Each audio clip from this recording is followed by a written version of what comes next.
সবাই একটু হাততালি দিয়ে করবে।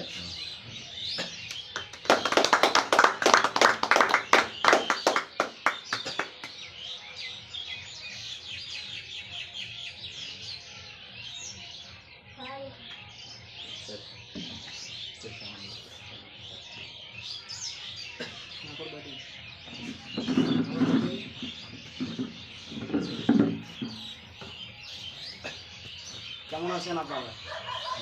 ভালো আছেন তো? চলুন, আমি হয়তো একটু লেট হয়ে গেছে, যতজন আসার কথা ছিল তারা হয়তো কোনো কারণে হয়তো আসতে পারেনি। তবে যদি সুযোগ থাকে, যদি সন্ধ্যাবেলা আসে, তাদেরকে আমি যতটা সম্ভব বুঝিয়ে যাব। আপনাদের এই যে জীবনের মূল্যবান সময় আপনারা যেহেতু দিচ্ছেন, আমি যতটা পারি আপনাদের কাছে আমি তুলে ধরবো। যা কিছু বলবো পুরো মন থেকে বলবো। আর অ্যাকচুয়ালি যে বিষয়টা নিয়ে আমি বলতে চাই, মানে খুবই গুরুত্বপূর্ণ বিষয়। এটা যদি আমরা আজকে এড়িয়ে দিই বা আমরা এই বিষয়টা নিয়ে যদি এড়িয়ে যাই, তাহলে আমরা কিন্তু ভবিষ্যৎ প্রজন্মকে কিন্তু একটা বন্ধা জমি বা উর্বর নয় এরকম জমি আমরা কিন্তু আমাদের প্রজন্মকে, আমাদের নেক্সট পিঢ়ি মানে ছেলে মেয়েদেরকে আমরা কিন্তু একটা বন্ধা জমি দিয়ে দিতে হবে। এই কারণে আপনাদের কাছে আজকে খুবই গুরুত্বপূর্ণ। আপনাদের কাছে বিশেষভাবে অনুরোধ করবো, আপনারা যতটাই আমি কথা বলবো আপনারা মন দিয়ে অবশ্যই শুনবেন, জানবেন। কেন এই বিষয়টা আমি এত দূর থেকে এসেছি, খুবই আশা নিয়ে এসেছি যে আপনারা আমি এই ছাদটা ব্যবহার করে যে উপকার পেয়েছি, সেই উপকারটা আপনারাও যাতে পান, আমি সেই আশা নিয়ে এত দূর থেকে এসেছি। তো আশা করি যতটাই আমি কথা বলবো আপনারা অবশ্যই মন দিয়ে শুনবেন। চলুন শুরু করা যাক। নমস্কার, শুভ সন্ধ্যা। আমার নাম চন্দনমাল, আমি এসেছি পূর্ব মেদিনীপুর ময়না থেকে। তো আমি এখানে যে বিষয়টা কথা বলতে চাই, তবে আপনাদের কাছে আমি একটা সম্বোধনের কথাকে সবাইকে আমার আন্তরিকভাবে নমস্কার, বড়দের প্রণাম, সবাইকে আমার শারদীয়ার শুভেচ্ছা আগাম রইল।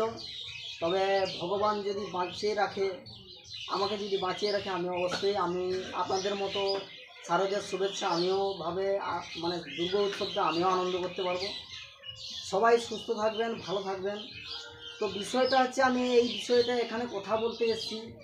বিষয়টা হচ্ছে কৃষি বিষয়ক আলোচনা। কৃষি বিষয়ক বলতে আমাদের এই যে ধান চাষ বা পান চাষ বা সবজি চাষ, ফর এগ্রিকালচার পার্ট, মানে যত কৃষি পার্ট আছে সব ক্ষেত্রে আমরা আজকে আমরা যে পরিস্থিতি দাঁড়িয়ে আছি, সেই পরিস্থিতি নিয়ে আপনাদের কাছে আমি তুলে ধরবো। এটা আমার নিজস্ব অনুভব। এইটা আমাদের পরবর্তী ক্ষেত্রে আমার যে অনুভব হয়েছে সেটা আপনাদের কাছে আমি শেয়ার করতে এসেছি, তুলে ধরতেছি।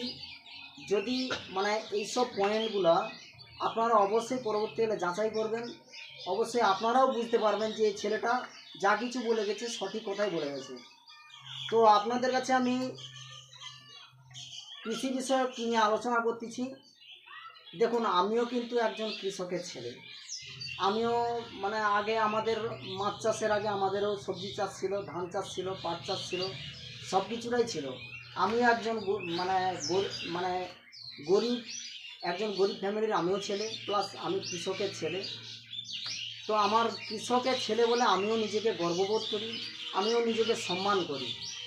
কিন্তু আমাদের এই যে নিত্য প্রয়োজনীয় প্রত্যেকটা চাষি অত্যাধুনিক ফসলের আশায়, অত্যাধুনিক আমাদের লাভের আশায় আমরা কি করতেছি, সে জায়গায় আমাদের রাসায়নিক সার এবং কীটনাশক ওষুধ ব্যবহার করার ফলে আমরা কি হচ্ছে, ওই আশায় যেহেতু ব্যবহারটা করতেছি, কিন্তু আমাদের ওই অত্যাধুনিক ব্যবহার করার ফলে আমাদের এখন প্রত্যেকটা বর্তমানে দেখুন, আপনারা লক্ষ্য করবেন 30 বছর আগে যে পরিমাণে আমরা সারটা ব্যবহার করতাম, কিন্তু এখন সেই পরিমাণে তার থেকে আরও দ্বিগুণ সার আমাদেরকে ব্যবহার করতে হচ্ছে।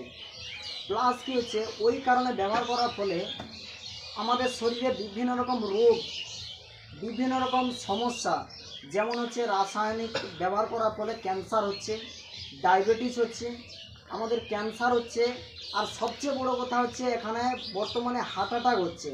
হার্ট অ্যাটাক মানে হার্ট প্রবলেম। আপনারা নিশ্চয়ই হার্ট অ্যাটাকের নাম নিশ্চয়ই শুনেছেন, যে একবার যদি হয় কোনো রকম বেঁচে যায়, দ্বিতীয়বার কিন্তু আর বাঁচতে পারে না। এই হার্ট অ্যাটাক আমি ওইটাকে শর্ট কথায় বলি ফুল স্টপ রোগ। মানে একবার যদি লেখার পরে যদি কারো ফুল স্টপ পড়ে যায় বা দাঁড়িয়ে পড়ে যায়, তারপরে কিন্তু আর লেখা হয় না, লেখা হয় কিন্তু তার মানেটা বেশি দাঁড়ায় না। সেরকম ব্যাপারটা এই হার্ট অ্যাটাক হওয়ার ফলে আমাদের কিন্তু মানে বেঁচে থাকার আশাটা অনেকটাই কমে যায়। এই সব যে মারণ রোগ, এই রোগগুলো অ্যাকচুয়ালি কোথা থেকে আসছে এটা আমাদের জানতে হবে, এটা আমাদের বুঝতে হবে।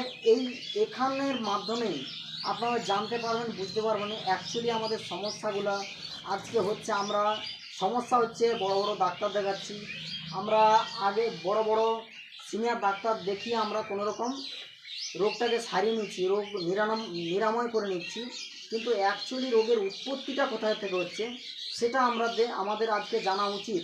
আমরা আগে জানতাম না, কিন্তু আজকে আমাদের জানতে হবে, সবাইকে জানতে হবে, ছোট থেকে বড় সবাইকে জানতে হবে। আজকে জানার আছে, বোঝার আছে। তো সেই সূত্রে আমি বলতে চাইছি এই যে অ্যাকচুয়ালি, আচ্ছা একটা প্রশ্ন আপনাদের কাছে করতে পারি। আচ্ছা বাবু, আপনি তো বয়সে বড়, আপনাকে একটা প্রশ্ন করতে পারি। প্রশ্নটা সিম্পল, এটা খুবই জানা দরকার, আমারও জানার ইচ্ছা হচ্ছে এই মুমেন্টে। আচ্ছা, এই ধরনের যে রোগগুলো হচ্ছে, এই যে এত সব প্রবলেম, মানে রোগগুলো যে আমাদের শরীরে হচ্ছে, আচ্ছা 30 বছর আগে কি এই ধরনের সমস্যা ছিল অতিরিক্ত? কিন্তু আজকে অতিরিক্ত দেখা দিচ্ছে। এখন কিন্তু প্রত্যেকটা মানুষের শরীরে এই ধরনের সমস্যাগুলো দেখা দিচ্ছে তো। দেখুন, আমাদের বয়সের, আমার থেকে অনেক বয়সে আমার গুরুজন, উনি বলছেন যে 30 বছর আগে আমাদের এই সমস্যাগুলো এত পরিমাণে ছিল না, কিন্তু আজকে প্রত্যেকটা মানুষের শরীরে, ছোট থেকে বড় পর্যন্ত প্রত্যেকটা মানুষের শরীরে আজকে দেখা দিচ্ছে। এই যে ছোট ছোট বাচ্চাগুলো দেখবেন, মানে অল্প দিনে দাঁত পড়ে যাচ্ছে, দাঁত তুলতে হচ্ছে, প্লাস এদের চোখে দেখা যাচ্ছে না। এইগুলো আজকে আমাদের মানে আমরা যখন ছিলাম ছোট, বা এই বাবু যখন ছোট ছিল, এরকম প্রবলেম আমাদের আগে দেখা দিত না, কিন্তু আজকে আমাদের দেখা দিচ্ছে। এই যে রাসায়নিক সার বা কীটনাশক ওষুধ, এই ওষুধগুলা মানে আমরা কিভাবে ব্যবহার করলে, মানে কীভাবে এই যে ব্যবহার করার ফলে আমাদের এই যে সমস্যাগুলো কিভাবে হচ্ছে, আমি এই টপিকটার মাধ্যমে আপনাদেরকে বোঝানোর চেষ্টা করছি। কেমিক্যাল সার বা রাসায়নিক সার অত্যাধুনিক ব্যবহার করার ফলে আমাদের শরীরে যেমন বাসা বাঁধছে, সেরকম ব্যাপারটা এই যে জমিতে, আমরা তো জমি চাষ করি, জমিতে যে পরিমাণে আমরা সারটা ব্যবহার করি, যে পরিমাণে, যে মেজারমেন্টে আমরা যে কেমিক্যাল ফার্টিলাইজার যে সারগুলো আমরা ইউজ করতেছি, ওই সারগুলা ওর থেকে 20%, মানে 20% ওই সারটা কী হচ্ছে, ওই সবজি চাষ বা ধান চাষ বলো বা গম চাষ বলো, ওই শরীরের মধ্যে কিন্তু ওই গাছটার মধ্যে 20% যাচ্ছে, কিন্তু আর বাকি যে 80%টা, ওই 80%টা জলের সঙ্গে মিশে পুরো মাটির নিচে চলে যায়। ভূগর্ভস্থ জলের সঙ্গে মিশে, যে পানীয় জলের সঙ্গে মিশে যায়, ওই পানীয় জলটা কিন্তু আমরা খাচ্ছি। ওই পানীয় জলটা আমরা যেহেতু খাচ্ছি, আমরা কিন্তু ওই মনটা বুঝতে পারছি না, কিন্তু ওই পানীয় জলের মধ্যে ওই কেমিক্যাল সারে একটা লেড বা ধাতু থাকে, ওই ধাতুটা ওই পানীয় জলের সঙ্গে আমাদের শরীরে যায়। আমাদের শরীরে যাওয়ার ফলে আমাদের যে রক্তের যে কোষিকায় আছে, সেই কোষিকাতে ওই লেডটা আমাদের রক্তে মিশে যাচ্ছে। যেহেতু আমাদের শরীরে মিশে যাচ্ছে, মিশে যাওয়ার ফলে আমাদের শরীরে ক্যান্সারে পরিণত হচ্ছে। যখনই ওই কারণেই কিন্তু ওই লেডটা আমাদের কোষিকার মধ্যে যাওয়ার ফলে আমাদের শরীরে কিন্তু অত্যাধুনিক ক্যান্সারে পরিণত হচ্ছে। এইভাবে আমাদের শরীরে কিন্তু রোগের দেখা দিচ্ছে।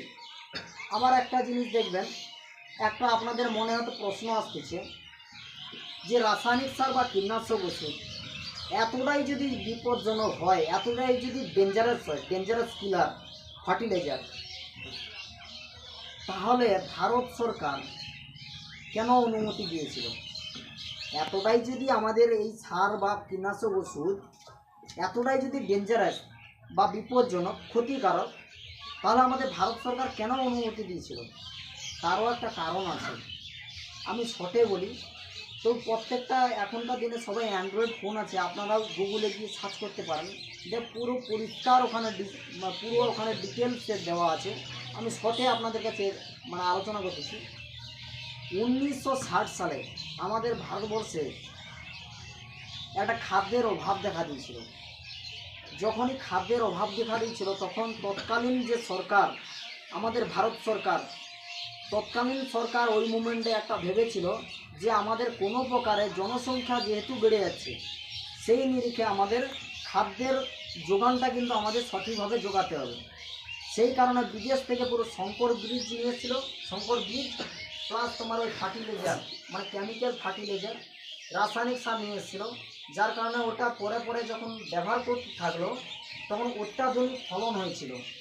অত্যাধুনিক ফলন হওয়ার ফলে আমাদের খাদ্যের অভাবটা কিন্তু পূরণ হয়েছিল। কিন্তু ওই সময় সরকার বলো বা ওখানে যে বিশেষজ্ঞ মানে যারা সায়েন্টিস্ট হয়, বিজ্ঞানী হয়, যারা কৃষি বিজ্ঞানী হয়, তারা কিন্তু বুঝতে পারেনি যে ভবিষ্যতে আমাদের এই যে কেমিক্যাল সার বা কীটনাশক ওষুধ ব্যবহার করার ফলে ভবিষ্যতে আমাদের কী ক্ষতি হতে পারে, কী বিপজ্জনক পরিস্থিতি আমাদের দাঁড়াতে পারে, সেই জিনিসগুলো আমাদের আজকে প্রতিফলন করে দেখতে পাচ্ছে সবাই।